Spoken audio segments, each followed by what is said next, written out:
So I'm going to hand over now to Liam Harris, who is Head of Drama at Hurstpierpoint College, School? School. Anyway, Hurstpierpoint in lovely Sussex. And he's been chair of this association now for the last 7 years, since 2013. So, Liam. Yeah. Lovely. Perfect. So for the next 5 minutes or so, I'm going to attempt to tackle this question, as should be up on your screens. How do we meet the needs of young people in a socially distanced classroom? Now, it arose from our previous session amid concerns around drama becoming quite stale, with a significant reduction in engaging practical work as a result of the circumstances in which we find ourselves.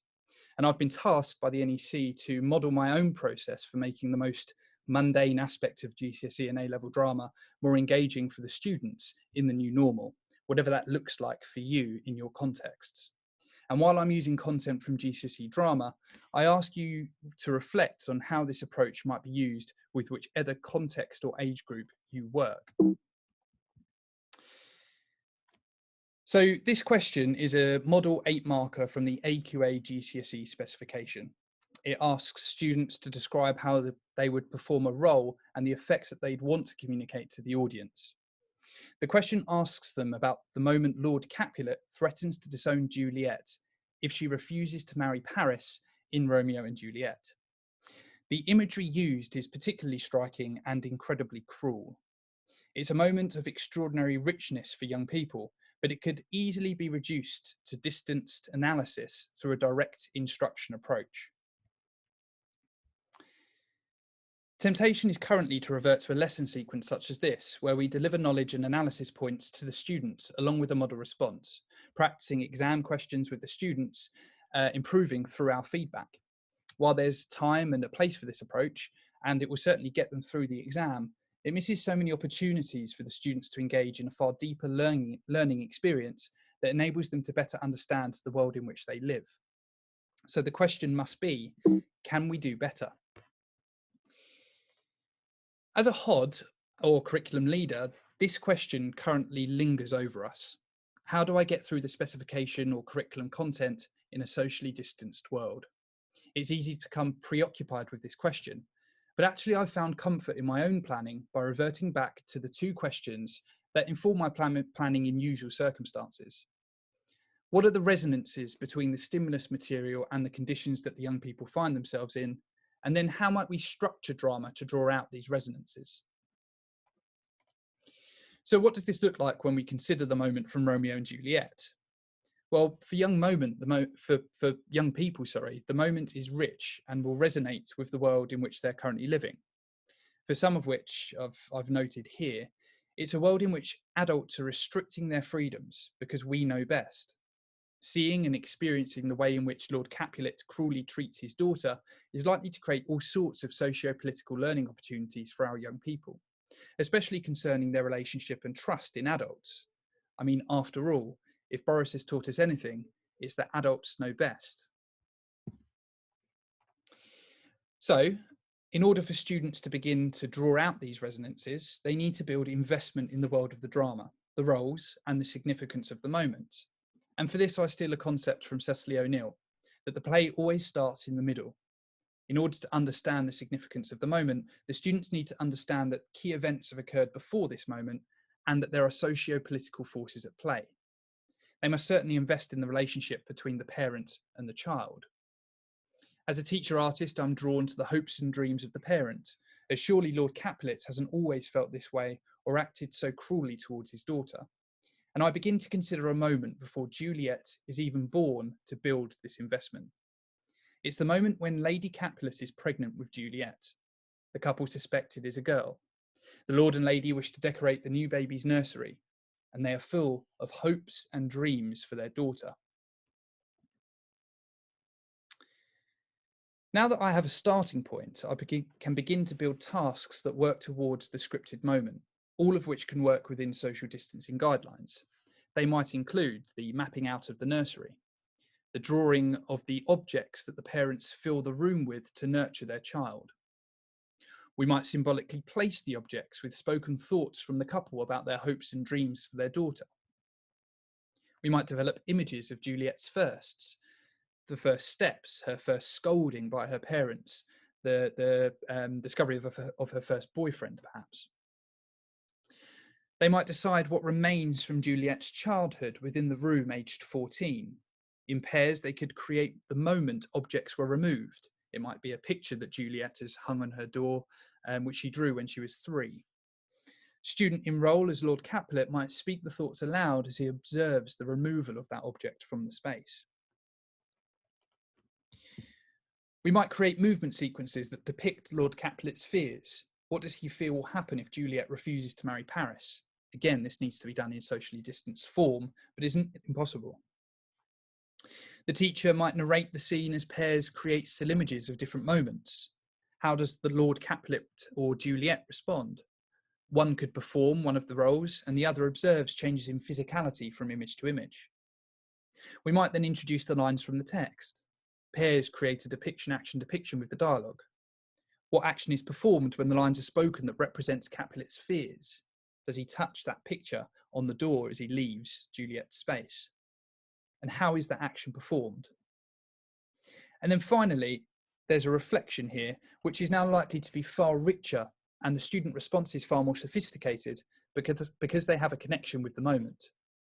More importantly, they'll have better understood the socio-political forces within the play that are also operating within their own lives. The exam question now makes for far more interesting reading. It is not just an interpretation of character, it is a question that may get to the very heart of the play for these young people. In your breakout rooms, I'm inviting you to work through a similar process with another moment from Romeo and Juliet. Romeo buying the poison from the apothecary that he will use to take his own life. You have 2 lines of dialogue to work with and 2 questions to discuss. What are the resonances between the stimulus material and the conditions that the young people find themselves in? And how might we structure drama to draw out these resonances? No matter if you work in primary, secondary, or with any other group, we'd like you to bring your knowledge of the students you teach so that we can develop meaningful learning experiences for our young people, even in this socially distanced world. Thank you. Back over to Guy.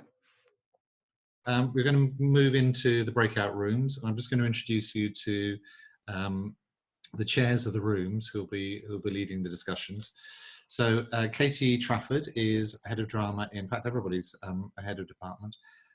Katie Trafford's head of drama in Walsall. Katie Lindsay is head of drama in London. Sorrel Oates is head of drama in Sheffield. Ellen Green is head of drama in Oldham. Is Ellen here with us, Liam? Helen Hallisey, great.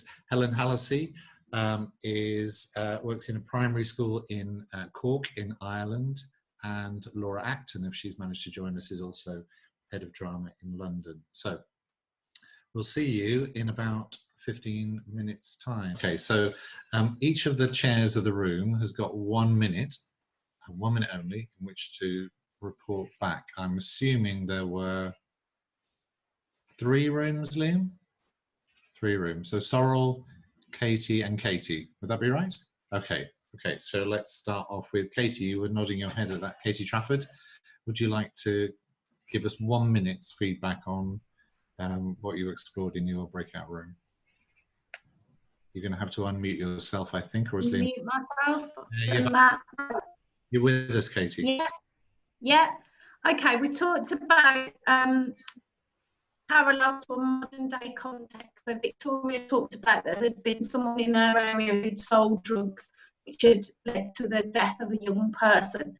So perhaps bringing in a newspaper article and looking at the parallel, because the poison is a drug, and looking at the parallels between that. Also looking at the poverty cycle, so what poverty looks like for this man, perhaps in a, also a modern day context, and what that escape from poverty means with the financial transaction. We looked at the physical transaction, but also having flashback. And we thought that worked quite nicely with the social distancing, and perhaps hot seating, police interview style, thinking about did he know the consequences? Did he think about those? Lovely.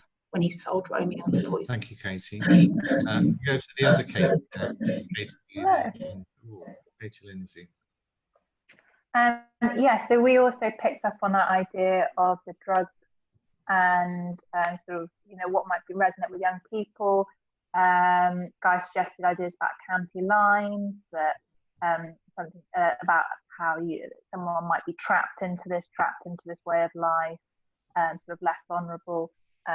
And we sort of looked at two kind of alternative interpretations of the apothecary.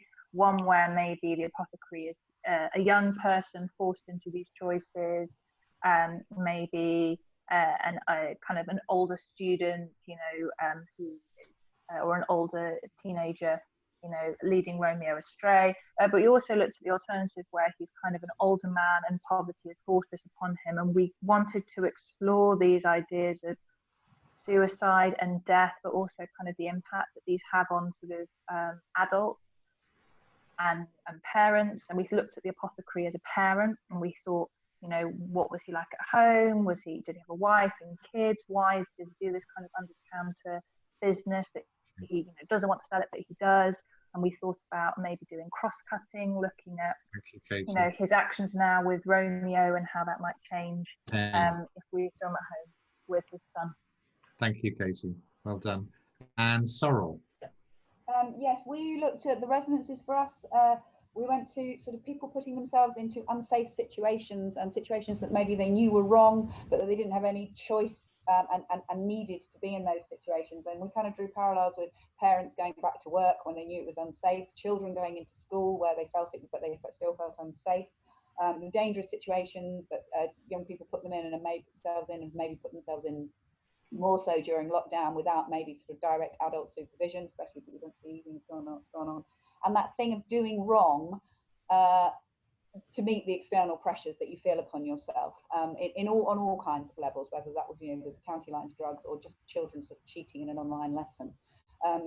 And we started to look at we were quite interested in the apothecary, and we kind of focused our tasks on the apothecary, and we were interested in him we saw him as slightly older than Romeo, and we saw him as a family man with children of his own, and maybe children of the same age as Romeo, but that, you know, the poverty was obliging him to make these transactions in order to be able to feed and look after his family. And a task that was suggested was that we created a series of maybe still images on a timeline of him with his children as they grew up, and that there was a point where he has an interaction with his child who is the same age as Romeo. And we thought we took to kind of maybe then replicating those kind of actions, gestures, moments between him and his child within the transaction, the physical transaction, when we came to look at the actual bit of text as well. So there's a moment when he remembers and he, you know, he sees his child. And there's another task, and I don't know, guys, signaling rapidly. So we have one more task, but I'll save that if we haven't got time. Thank you, Sorrel.